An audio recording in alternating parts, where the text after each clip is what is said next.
Бисмилля, алхамдулиллах, ассалату вассаляму аля расулиллах, ва аля алихи ва сахбихи ва ман валях, амма ба'д, саляму алейкум ва рахматуллахи ва баракатух. Сегодня на этом уроке я хотел бы с вами поговорить о такой важной вещи, которая составляет основу веры каждого из мусульман, и без которого не может вообще существовать ни веры, ни искренности, и без которых, мы подробно будем говорить, иншалла, без которых деяний даже поклонение не будет принято, и в том числе поминание Аллаха, зикры и так далее. Изначально мы все должны понимать то, что вера, она находится, то есть мусульманин, который уверовал в Аллаха, то он в первую очередь должен веровать своим сердцем. Должен веровать своим сердцем, и это именно то, о чем сказал пророк Мухаммад, саллаллаху алейхи вассалям: «Ида салухат, салухат джасаду куллю, ва ида фасадат, фасадат джасаду куллю». Где говорит то, что если вот это место, если этот орган, он станет праведным, да, если он станет хорошим, да, то все тело вслед за ним, за этим органом, станет благим, станет праведным. Если же оно будет испорчено, то испортится вслед за ним и все тело, и этот кусок мяса, этот орган, это и есть сердце человека. И праведные предшественники говорили то, что сердце, оно является королем, оно является властителем всего тела человека. Что оно будет испытывать, какие деяния будут у этого сердца, то и вслед далее, после сердца всего, да, то и проявится на всех органах деятельности человека. И поэтому вот, в вопросах веры есть такое важное понятие, как называется «агмалюль кулюб» – деяние сердца. Вот это вот очень важно для каждого из нас. Очень важно, чтобы эти деяния сердца, которыми обладать призывал нас Аллах, они были всех у нас. Почему? Потому что именно деяния сердца, они делают различение между верующим и между лицемером. Когда мы говорим лицемер, да, мунафик, это тот, который тоже, возможно, он совершает намаз так же, как и мы. Он, возможно, даже может совершать хадж. Он, возможно, даже может поститься там, и так далее. Но все это будет попусту. Более того, он в судный день окажется на дне ада, джаханнама. Почему? Потому что в его сердце ничего из благих деяний не было. Все его сердце содержало ненависть к Аллаху, ненависть к религии, ненависть к пророку Мухаммаду, неприятие, отторжение. Вот что содержало его сердце. А сердце верующего, оно должно содержать праведные, благие деяния, и о которых мы сейчас будем говорить. И поэтому, уважаемые братья, любое поклонение, если мы хотим, чтобы оно было принято Аллахом, да, любое поклонение, будь это чтение Корана, будь это зикр, поминание Аллаха, это какие-либо благие слова или какие-либо благие дела, любое поклонение, оно будет принято лишь в том случае, если сердце верующего будет обладать тремя деяниями. То есть наше сердце, если будет испытывать три вещи. Это, во-первых, любовь к Аллаху. Любовь. Во-вторых, страх. И в-третьих, надежда. Вот три вещи, которые должны быть у каждого верующего: любовь к Аллаху, страх перед Аллахом от его ослушания, да, и надежда на милость Аллаха. Вот эти вот три вещи, которые делают то, что ваше любое праведное деяние, иншаллах, будет принято. И ученые сказали то, что вот эти вот три деяния, они все являются деяниями сердца. Иначе, если нету в сердце любви, иначе его не проявить. А особенно божественную любовь, любовь к Аллаху. Страх перед Аллахом, трепет перед Аллахом, его деяниями не проявить, если его не будет в сердце. Надежда на Аллаха. И все эти три деяния, они находятся именно и где они должны быть, это, конечно же, в сердце верующего. И когда мы говорим про эти три деяния, да, и среди них это, конечно же, любовь, да, то мы должны понимать то, что когда мы, то есть Аллах Субханаху ва Тааля, который окружил нас своими благами, Аллах Субханаху ва Тааля, который является Господом миров, да, и если мы не будем к Нему испытывать любви, это будет великой несправедливостью. Это будет великой и большой несправедливостью.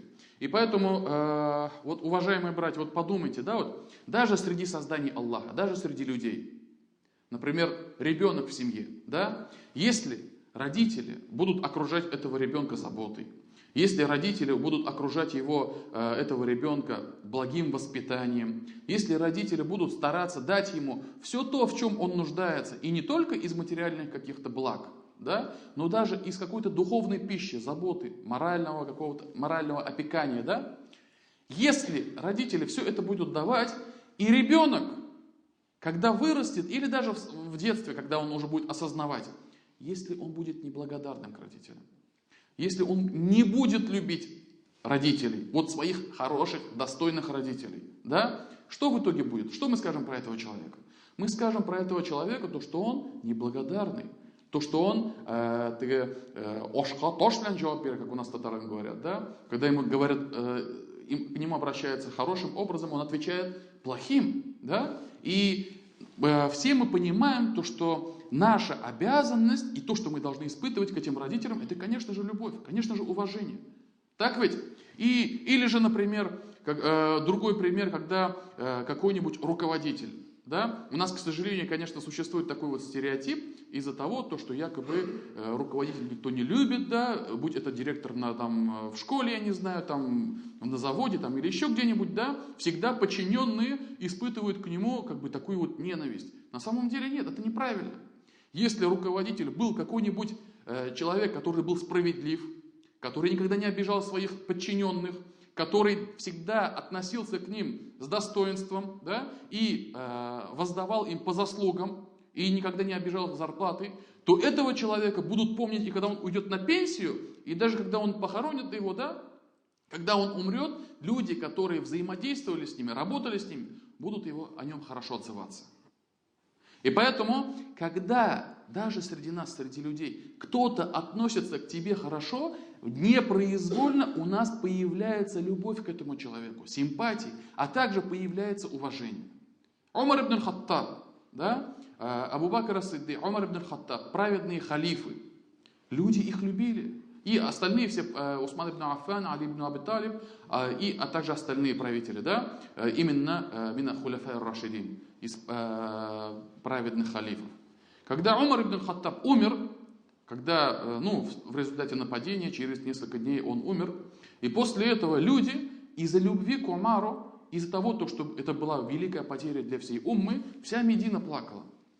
Несмотря на то, что Умар был суров, да, он был иногда жестким, но несмотря на это, все его любили, все его почитали именно из-за того, что он был справедлив.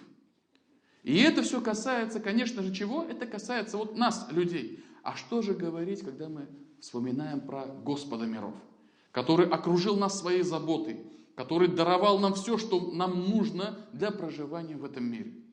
И если после этого у нас не будет возникать любви к Аллаху, то значит тут как бы человек просто нужно задуматься вообще о его рассудке, о его разуме. И когда ученые говорят про любовь и надежду и страх перед Аллахом, они говорят, что мы должны поклоняться, во-первых, любя Аллаха. То есть первое, когда мы совершаем поклонение, это из-за того, что мы любим Аллаха. Любим то, чем Он нас одарил. Мы понимаем это, да? И из-за этого мы понимаем то, что это Аллах, наш Создатель, Господь миров. Мы из-за этого Ему поклоняемся в качестве благодарности. А также мы надеемся на Его награду, да? И страшимся Его наказания. И ученые сказали, вот эти вот три вещи, они были упомянуты в самой лучшей суре Корана. Сура Фатиха. Мы до этого, несколько уроков назад проходили, да, достоинство суры Фатиха. Я вам там говорил, что сура Фатиха является самой наилучшей сурой в Коране. Все то, что Коран рассказывает нам на 600 страницах, все это общими словами собрано в одной суре, в 7 аятах.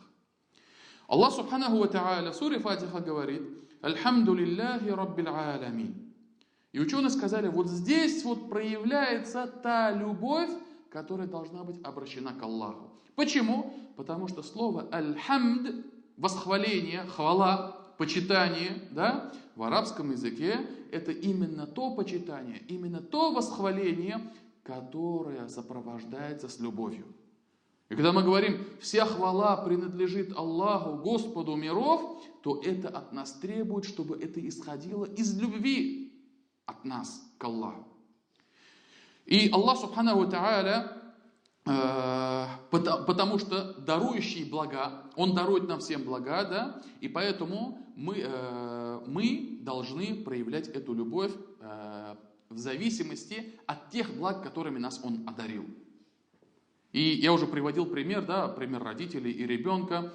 И ученые говорят, да, вот нужно любить столько, насколько тебе принесли пользу, одарили тебя благами. А вот если попытаться сосчитать блага Аллаха, которыми нас Он одарил, то их на самом деле несметное количество. Мы не сможем этого никогда сделать. Аллах Субхану ва Та'аля говорит: если вы захотите сосчитать блага Аллаха, то вы никогда не сможете этого сделать.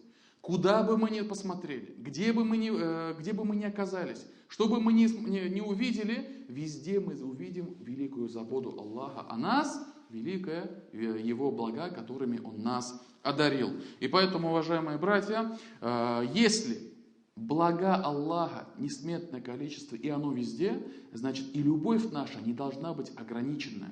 Не должна быть только лишь в какое-то время суток, в какой-то лишь месяц в году, или же какой-нибудь день в неделе, да. Вот в пятницу я прихожу в мечеть, я совершаю коллективный намаз, потому что я вот здесь вот вспоминаю об Аллахе, я люблю Аллаха, да, я поклоняюсь Ему, а в остальные дни почему-то все это забывается. Месяц Рамазан, например, да, на протяжении всего года. Месяц Рамазана, альхамдулилля, смягчение сердец, я пощусь, я прихожу в мечеть там и так далее, да, поклоняюсь Аллаху, возвеличиваю Аллаха. А остальное время что? 11 месяцев человек погружается во мрак, забывает об Аллахе, забывает о поклонении, да, грехи там и так далее. То есть, вот эта вот степень любви, она угасает у него. А почему? Потому что он думает или же вспоминает об Аллахе только лишь в определенные времена, в определенных местах. Но так быть не должно. Потому что забота Аллаха о нас, Его блага, они окружают нас всегда и везде. И поэтому и любовь наша к Нему должна быть неограниченная. Значит, слово аят «Альхамду лилляхи раббил аламин», оно сообщает нам о обязательности любви к Аллаху. Второй аят «Ар-Рахман ар-Рахим», милостивый и милосердный. И вот это вот аят указывает на то, что у верующего должна быть надежда на милость и милосердие Аллаха. Милостивый в этом мире для всех, милосердный для тех, кто последовал его призывам в судный день, да, как ученые комментируют этот аят. И поэтому милость и милосердие – это то, к чему мы стремимся. Это то, что мы хотим достичь. Это то, что мы хотим найти в судный день, когда Аллах Субхану ва Та'аля всех нас призовет к спросу. И поэтому слова «Ар-Рахман ар-Рахим», милостивый и милосердный, они являются указанием для каждого из верующих, то, что это является надеждой на его блага, на его милость и милосердие. Следующий аят «Малики яумиддин», властелин, хозяин, да, дня воздаяния. Того дня, судного дня, да, когда каждый получит сполна. Каждый получит, что он намеревался получить, и то, что он заслужил в этот день. И ученые говорят, и вот это вот является указанием на то, что человек должен страшиться гнева Аллаха. Именно должен быть страх того, что человек из-за своих деяний, из-за своей сущности, из-за своей слабости человеческой, да, он может навлечь на себя гнев Аллаха. Он может обрести наказание Аллаха. И вот это вот должно указывать нам, то, что мы должны страшиться Аллаха. И знаете, уважаемые братья, да, когда мы говорим то, что нужно страшиться Аллаха, почему? Потому что мы слабы. На самом деле, те, кто окажутся в раю, никто из них заслуженно своими деяниями в раю не окажется. Все из обитателей рая, и в том числе даже пророк Мухаммад, саллаллаху алейхи вассалям, они окажутся в раю, то, что Аллах, субхану ва тааля, облагодетельствовал их своей милостью. Никто из живых существ, никто из обитателей рая не будет в раю только лишь потому, что он всю жизнь совершал поклонение, всю жизнь совершал богоугодные дела, всю жизнь он послушался Аллаху. Нет. Все это окажется мизером. И они не смогут оказаться в раю, кроме как, только если Аллах, субхану ва тааля, одарит своим милосердием. И поэтому есть хадис, где пророк Мухаммад, саллаллаху алейхи ва саллям, сообщает, да, то, что когда умер один из подвижников, начали его восхвалять, его сказали, то, что он в раю. И пророк, саллаллаху алейхи ва саллям, он разгневался и сказал: а откуда вы знаете то, что он в раю? Никто, говорит, из нас не окажется в раю, если как Аллах, субхану ва тааля, дарует милость. И тогда у него спросили: даже посланник Аллаха, даже ты не знаешь, что ты будешь ли ты в раю и зайдешь ли ты туда заслуженно? Он говорит, пророк Мухаммад, саллаллаху алейхи ва саллям, ответил: нет, даже я не смогу оказаться в раю, только если Аллах не одарит меня своей милостью, своим милосердием. И поэтому, когда мы надеемся на милость Аллаха, мы надеемся то, что Аллах простит нас за наши слабости, за наши грехи, за наши ошибки, которые мы могли допускать. И когда мы говорим про гнев, страх от гнева Аллаха, это то, что мы или же можем допускать какие-то слабости и можем делать какие-то деяния, какие-то поступки, что может нас погубить. И мы страшимся Аллаха от этого. И поэтому знаете то, что те, которые оказались в раю, они окажутся в раю по милости Аллаха, а те, кто будут в аду, они попадут туда заслуженно. Они своими ослушаниями, своими грехами, своими вот этими вот действиями, которые навлекли на себя гнев Аллаха, они все окажутся там заслуженно. И поэтому, уважаемые братья, знайте то, что мудрость Аллаха, справедливость Аллаха, она абсолютно, она безгранична. И еще один момент, который я хотел бы уточнить, это по поводу того, то, что все мы, да, должны надеяться на милость Аллаха. Должны надеяться на то, что мы, иншаллах, окажемся в раю. Но никто из людей не может самовольно заявлять, то, что такое-то, такое-то будет 100% в раю. Или такое-то, такое-то окажется в аду. Почему? Потому что то, что кто-то окажется в раю или в аду, это решать лишь одному Аллаху. И поэтому, если Аллах, субханаху ва тааля, в своей книге, в Коране, сообщает нам, что такой-то человек, конкретный какой-нибудь человек, будет в раю или в аду, это мы в это веруем, мы это все принимаем. Или же пророк Мухаммад, саллаллаху алейхи вассалям, сообщил про кого-то из подвижников то, что он будет в раю, или сообщил про кого-то из мушриков, тех, которые враждовали с Аллахом, то, что они окажутся в аду, значит, это так и будет. Но те, о ком умолчал Аллах и о ком умолчал пророк Мухаммад, саллаллаху алейхи вассалям, из убеждений ахлю сунна валь джамаа, нам запрещено говорить то, что такое-то или такое-то, о которых нам не сообщил ни Аллах, ни пророк Мухаммад, они будут из обитателей рая или из обитателей ада. Это является убеждениями из акиды ахлю сунна валь джамаа. И поэтому Абу Лахаб, он где будет? В раю или в аду? Мы можем на 100% уверенностью об этом заявлять? Да, мы можем, потому что Аллах об этом не спаслал целую суру. Таббат яда аби лахаби ва таб. Да пропадут обе руки Абу Лахаба, да? И он сам пропал. Это же является заявлением, то, что еще при жизни Абу Ляхаба. Эта сура была ниспослана, и при жизни Абу Ляхаба Аллах Субхану ва Тааля заявил, что он из обитателей ада. Фир'аун, который пытался убить Мусу, он где? Он в аду. Аллах Субхану ва Тааля про него говорит, и вот в судный день введите его в еще большие наказания. Понимаете? Что касается примеров рая, то что пророк Мухаммад, саллаллаху алейхи вассалям, есть хадис, где он упоминает поименно 10 сподвижников, то, что они будут в раю. Абу Бакр филь джанна, он говорит в одном хадисе, да? Абу Бакр филь джанна, Умар филь джанна, Усман филь джанна, Али филь джанна. И перечисляет 10 сподвижников.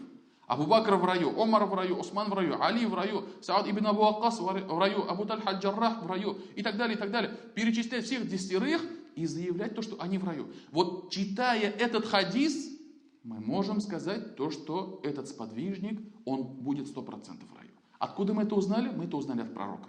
Но когда по прошествию большого времени, несколько веков, и нам говорят, эх, шунды йохша кашииде, такой хороший человек был, он прожил жизнь праведника, он совершал такие-то такие деяния, он будет в раю. Вот это вот говорить нельзя. Почему? Потому что мы не знаем и не можем утверждать об этом. Нам об этом не сообщил ни Аллах, нам об этом не сообщил ни пророк Мухаммад, саллаллаху алейхи вассалям. Но что мы можем говорить? Мы можем говорить, надеемся на Аллаха, что Аллах одарит его раем. Рахимахуллах, мы говорим, да, из адаба упоминания имени верующих, имени ученых, когда мы вспоминаем про какого-нибудь ученого, после его имени, да, из адаба, из хорошего, благого воспитания, да, сказать, да помилует его Аллах, да смилостивится над ним Аллах. То есть за те труды, которые он предоставил в исламе, за то, что он написал, за то, что он распространял знания, да, Аллах Субхану ва Тааля да смилуется над ним Аллах за его старания. И иншаллах надеемся, то, что он будет из обитателей рая. И поэтому, уважаемые братья, милость и милосердие Аллаха Субхану ва Тааля верующим, и мы надеемся, то, что это благо будет и нам. И поэтому, уважаемые братья, альхамдулиллахи раббил аламин, да, хвала Аллаху, Господу миров, милостивому и милосердному, малики яумиддин. Все 3 аята собрали в себя любовь, надежду и страх перед Аллахом. А дальше что следует? Дальше Аллах показывает нам, что же мы должны делать. Мы, верующие, мы уже дальше должны делать «Ияка на'буду ва ияка наста'ин». То есть мы, вот именно из-за того, о Аллах, что мы Тебя любим, то, что мы надеемся на Твои блага, что мы страшимся Твоего гнева и дня воздаяния, да, что мы делаем? Мы только лишь Тебе поклоняемся. Только лишь Тебе поклоняемся и только лишь у Тебя и спрашиваем защиты. И поэтому, уважаемые братья, вот это вот указывает, да, то, что если оно у нас в сердце, эти 3 вещи есть, значит мы осознанно должны совершать поклонение и надеяться на Его милость. И также Аллах Субханаху ва Тааля в других аятах открыто собирает эти 3 вещи. И сначала 2, да, потом 3 этих деяния сердца. И Аллах, например, в суре Аль-Исра, в 57 аяте говорит: «Улаика аллазина яд'уна ябтагуна иля раббихимул василя, айюхум акраб, ва ярджуна рахматах, ва яхафуна азабах». Аллах приводит слова верующих и говорит: это те, к которому они взывают. То есть они взывают к Аллаху, они сами ищут близости к Господу и пытаясь опередить других в этом своем деянии. И они надеются на Его милость и страшатся Его гнева. И страшатся Его гнева. И вот здесь вот Аллах Субханаху ва Тааля описывает качество верующих, а если где-нибудь в Коране описываются качества верующих или совершение благих деяний, это означает, что мы должны походить на них. Мы должны быть такими же, как они. Мы должны стараться, чтобы мы подходили под это определение. И Аллах говорит, они взывают к Аллаху, да? Они что делают? Они ищут близости к Господу, со своим Господом. То есть они стремятся прийти к Нему. Они стремятся заслужить Его благоволение. Они стремятся заслужить Его милосердие. Так ведь? И что они делают? они даже друг с другом соперничают в этом и надеются на Его милость и страшатся Его гнева. Это очень важный момент. Почему, я вам сейчас попозже скажу, но нужно запомнить то, что Аллах в Коране верующих описывает, что они надеются на Его милость и страшатся Его гнева. Важно. Надежда и милость. Второе. Аллах Субханаху ва Та'аля в суре Аль-Анбия в 90-м аяте описывает пророков, кем они были, какими они были. И, конечно же, описание пророков, их качества, и в том числе пророка Мухаммада, саллаллаху алейхи вассалям, это опять-таки является для нас примером для подражания. Примером для подражания. Аллах говорит: «Иннахум кану юсари'уна фил хайрат, ва яд'унана рагаба ва рахаба, ва кану лана хаши'ин». И они спешили в совершении благих дел. Это раз. Спешили в совершении благих дел. А также взывали к нам с надеждой и со страхом. И были перед нами смиренны. И вот, уважаемые братья, вот здесь, вот, во-первых, Аллах Субхану ва Тааля говорит, то, что они, пророки, посланники, да, они спешили к совершению благих дел. Опережали друг друга. И даже вот в предыдущем аяте, да, они пытались опередить друг друга, чтобы найти, чтобы приблизиться к Аллаху. Вот это вот опережение, это было и среди сподвижников. И когда они совершали поклонение, они пытались обогнать друг друга. То есть, если так можно выражаться таким словом, да, но в делах ахирата сподвижники были эгоистами. Думали о себе. Думали, как преувеличить свой багаж благих деяний. Это что касалось ахирата. Но что касалось мирского, то они не были эгоистами. Они всегда давали приоритет, всегда уступали друг другу, помогали друг другу, да? Но в совершении благих дел они не уступали. И поэтому даже, например, что приходит на ум сразу, первый пример, да? Вот в мечетях. Мы же знаем то, что первый ряд это самое место, где наибольшая награда. Если человек приходит на намаз, на коллективную молитву, самая большая награда в первом ряду. Пророк Мухаммад, саллаллаху алейхи ва саллям, сказал: наилучший ряд у мужчин это первый ряд, наихудший последний.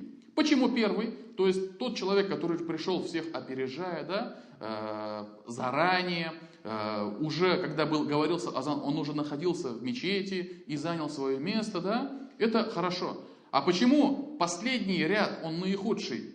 Потому что на последнем ряду кто стоит? Те, кто пришли заранее? Или которые пришли самым последним, там, не успел, там, еще что-нибудь, да, поленился, там, или еще по каким-то причинам, но опоздал, да? Я понимаю, есть иногда бывают действительно вынужденные ситуации, да, то, что не успел, задержали, там, еще что-нибудь, да, но бывает и из-за того, что человек просто тупо поленился, и поэтому опоздал на коллективную молитву, или успел на ее конец, и встал в самом последнем ряду.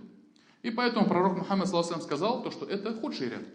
Но я сейчас не об этом. Я сейчас о том, что наилучший ряд, за который дается наибольшая награда, это первый ряд. И иногда бывает так, что когда, допустим, освобождается маленький кусочек в первом ряду, сразу же двое пытаются занять эту пустоту. Пытаются занять это место в первом ряду, и тут вдруг видит то, что вдвое они выдвинулись сразу, да, и потом говорит другому своему брату: нет, брат, давай без меня, ты, нет, ты. И вот так вот стоят друг к другу там и сватают, чтобы они заняли это первое место в первом ряду. Но если бы это были бы сподвижники, он, конечно, не стал бы драться, да, толкаться там и так далее, но он бы оказался бы пошустрее, проворнее и занял бы это место. Он не уступил бы то благое дело, которое мог сам сделать. Я сейчас не призываю, чтобы расталкивал, разбегался, там, чтобы самому место занять. Нет, в пределах разумного. Но не уступали при совершении каких-то благих дел. Понимаете? Дел ахирата. И другой пример, это когда пророк Мухаммад, саллаллаху алейхи ва саллям, сидел в кругу почетных сподвижников, которые уже были в возрасте, Абу Бакр, Умар и так далее. И справа от него сидел Абдуллах ибн Аббас, молодой парень. даже мальчик может быть, да, в то время. И пророк, саллиллаху алейхи вассалям, ему принесли сосуд с молоком, и после того, как он отпил из этого сосуда, он хотел передать этот сосуд и другим. Но он всегда начинал делать любые благие дела справа. И смотрит справа, сидит Абдуллах ибн Аббас, мальчик, смотрит слева, сидит Абу Бакр ас-Сиддик, да, его ближайший друг, его соратник, который на протяжении 23 лет и даже во времена джихили был близок к нему, был его другом, да. Он как бы хочет, чтобы, зурдан башларга, с большого начать, да, оказать уважение, почитание старшим, но всегда он любил делать справа. И он тогда обращается к Абдуллаху ибн Аббасу и говорит: ты мне, говорит, разрешишь, чтобы я, говорит, слева начал и первым передал сосуд с молоком попить Абу Бакру? И Абдуллах ибн Аббас что сказал? Что сказал этот смышленый мальчик, этот сподвижник, которого называли переводчиком Корана, за которого пророк, саллиллаху алейхи ва саллям, делал дуа? Он сказал: нет, я, говорит, никому не отдам предпочтение в делах, когда я могу это совершить сам. И что он говорит? Я, говорит, твою слюну никому не отдам. И все сподвижники знали, даже в слюне пророка, саллиллаху алейхи ва саллям, есть баракат. В его теле, в его волосах, во всем этом есть баракат. И он этот баракат хотел сам получить, а не отдавать кому-то. Пусть этот человек, Абу Бакр, и является самым уважаемым и почитаемым после пророка. И поэтому вот эти вот примеры показывают нам то, что при совершении дел ахирата, благих дел, за которые человек получает награду, они не уступали. Они сами пытались совершить это первыми. И вот эти аяты нам это и показывают. Аллах Субхану ва Тааля что говорит? «Ябтагуна иля раббихимул василята айюхум акраб». Они стремятся к близости Господа, да, их Господа, и пытаясь опередить друг друга.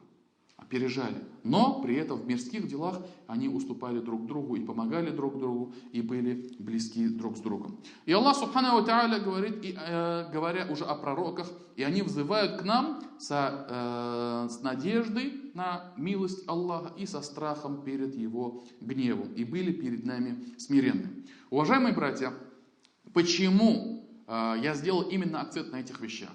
Потому что, к сожалению, потом, впоследствии через какое-то время, появились люди, которые начали отрицать надежду на Аллаха, которые начали отрицать страх перед гневом Аллаха. И они говорят: я поклоняюсь Аллаху только лишь потому, что я люблю Его. Меня переполняет любовь к Аллаху. И нисколько это не страх и не надежда. Даже некоторые из них заявляют: о Аллах, если я поклоняюсь Тебе только лишь для того, чтобы надеяться на Твою милость и попасть в рай, или же только лишь для того, чтобы защитить себя от огня, страшась перед Тобой, да? О Аллах, веди меня в огонь. Прям так и заявляют. Вот это вот на самом деле, это явное заблуждение. Почему? Потому что это идет вразрез вот с этими аятами. Аллах приводит молитву пророков. Что они говорят? Они взывают к нам с надеждой и страхом. То есть пророки, которым и при жизни им был обещан рай. Нет ни одного из пророков, который ослушался бы Аллаха и умер бы в таком положении. Нет. Да, они могли допускать ошибки, да, они каялись перед Аллахом, да, они возвращались к Аллаху, но все они выполнили то, что Аллах на них возложил. И все они донесли истину до своих народов. И поэтому они, даже находясь в подобном положении, взывали к Аллаху с надеждой и страхом. Вот это вот является показателем нам, что вот она истина. Без надежды на Аллаха, без надежды на Его блага, без надежды на Его рай и без надежды, без страха от Его наказания, вера не может быть полной. И поэтому, уважаемые братья, верующий, да, его вера в его сердце должно быть именно все вот эти вот три вещи. Любовь к Аллаху, страх перед Аллахом и надежда на Его блага. И также ученые еще упоминают, да, и говорят, любовь к Аллаху это составляет основу веры. То есть он негизе, основа всех основ, да, асл в нашей вере, это любовь к Аллаху. А страх и надежда это подобно двум крыльям птицы. Вот смотрите, Вот птица, да, как она планирует, как она удерживается в воздухе, как она летает. Это из-за того, что она может маневрировать, планировать своими крыльями, оперением. Так ведь? Большие крылья, перья, легкие, да, и она может парить в воздухе. Но что случится, если надрезать одно крыло? Я думаю, что многие из вас, те, которые были в деревнях, допустим, да, когда растили там гусей или уток, да, чтобы они не улетали, надрезали им крылья, чтобы они ходили только дома, чтобы от дома далеко не уходили, да, в деревнях надрезают. Вот птица, у которой надломили крыло или надрезали крыло, оно не может взлететь. Или же, если одно крыло у него будет повреждено или надрезано, и она начнет парить, она не сможет долго летать. Она в итоге разобьется о землю. И ученые говорят, вот точно так же верующий. Если у него, во-первых, будет страх перед Аллахом больше, чем надежда на его милость, то этот человек погибнет, если его надежда будет надрезана. Если же его страх перед Аллахом будет надрезан, он тоже погибнет. Почему? Потому что тот человек, который испытывает страх, но не испытывает надежды, или надежда его слишком мала, то он постоянно будет думать: ох, я такой плохой, ох, я вот столько сделал, столько грехов, Аллах мне никогда не простит, Аллах никогда меня не ведет в свои райские сады. И что он в итоге? Он в итоге окажется в таком вот положении, да, когда он полностью уже оставит все свои чаяния, все свои надежды, все свои мечты. И из-за этого он погибнет. Из-за этого он действительно окажется, как Аллах Субханаху Тааля говорит об этом, да, «Ля такнату мир рахматилля», да, не отчаивайтесь в милости Аллаха. И отчаиваются в милости Аллаха лишь те, которые потерпели убыток в ахирате. Аллах Субханаху Тааля говорит. И то же самое, когда мы говорим про того, который надеется на Аллаха, который испытывает огромную надежду, который надеется, что он будет в раю, что у его благие дела, его аджр будет много, но при этом его не будет страха, то этот человек, он в итоге окажется каким? Он окажется без тормозов. Он окажется без рамок. Почему? Потому что каждый раз, совершая какую-нибудь ошибку, какой-нибудь поступок, какой-нибудь грех, он будет сам себя успокаивать, убаюкивать. Аллах милостивый, Аллах милосердный, Аллах прощающий. Да, Аллах прощающий, да, Аллах милостивый, да, Аллах милосердный, но также Аллах их суров в своем наказании. И также Аллах Субханаху Тааля неизменуемо дает свое наказание тем, которых ослужались. И поэтому, уважаемые братья, вот это вот не должно успокаивать верующего. И надежда на Аллаха, и страх перед Аллахом, они должны присутствовать и должны оба быть в одинаковом объеме и должны присутствовать у верующего. И поэтому, уважаемые братья, это то, что хранит от погибели верующего. То, что он и надеется на милость Аллаха, и страшится его гнева. Также в книгах приводят 10 причин. 10 причин, как мы можем заслужить любовь Аллаха. Как мы можем прийти к любви. Во-первых, ученые сказали, да, первое, это чтение Корана с размышлением, а также с пониманием всех смыслов и всего того, что указано в Коране, в этом аяте, в этой суре. То есть, если мы будем читать Коран и размышлять над этим, это безусловно, это возрастит любовь в нашем сердце.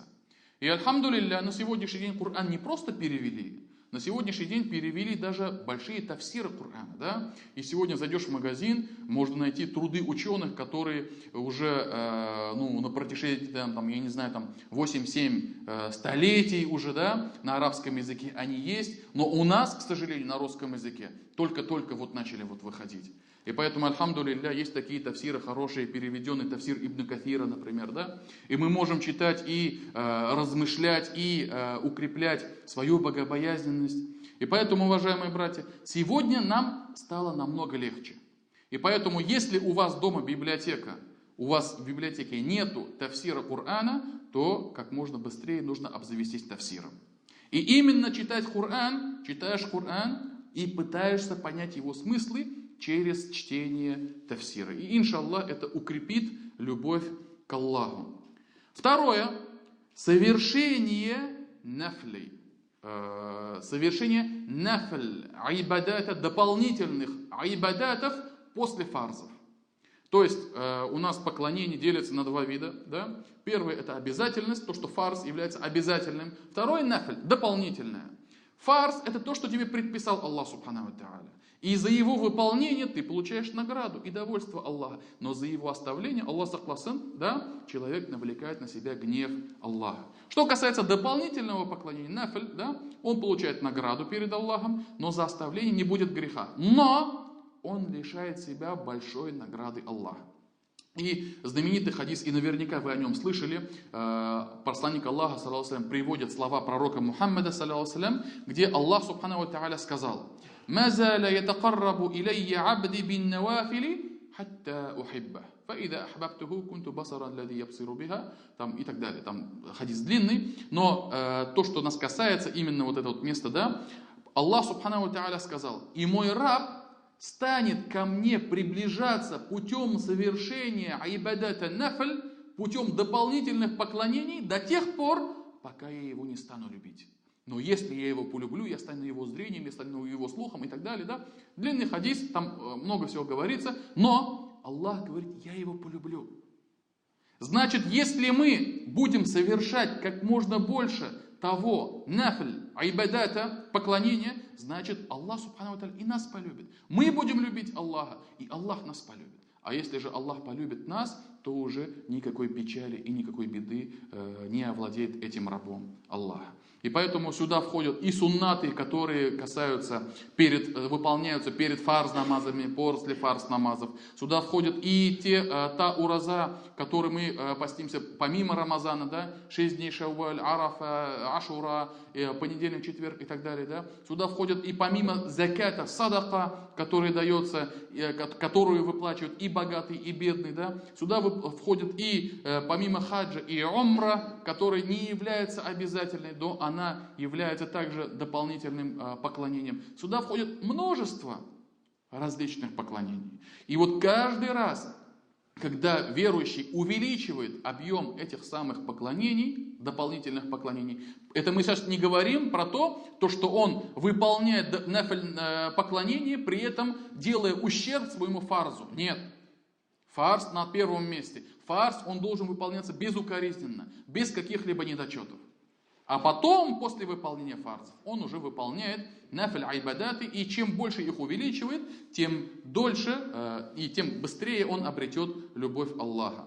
И третье, это поминать Аллаха в любом своем положении, в любом состоянии. Своим языком, своим сердцем, своими делами, а также своим состоянием. Всем этим он должен поминать Аллаха, и если он будет делать это, поступать так, то он достигнет любви Аллаха.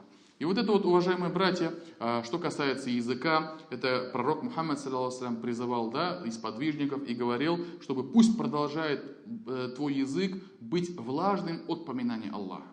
Когда мы именно языком говорим «Альхамдулиллах, субханаллах, ля иляха илляллах, Аллаху акбар» и иные поминания. Что касается поминания Аллаха сердцем, это именно размышление над Его чудесами. Это именно размышление над Его благами.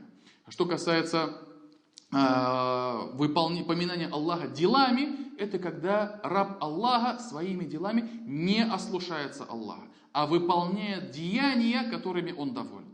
Если он будет это делать, то он считается поминающим Аллаха. И поэтому вот на этих трех, иншаллах, остановимся.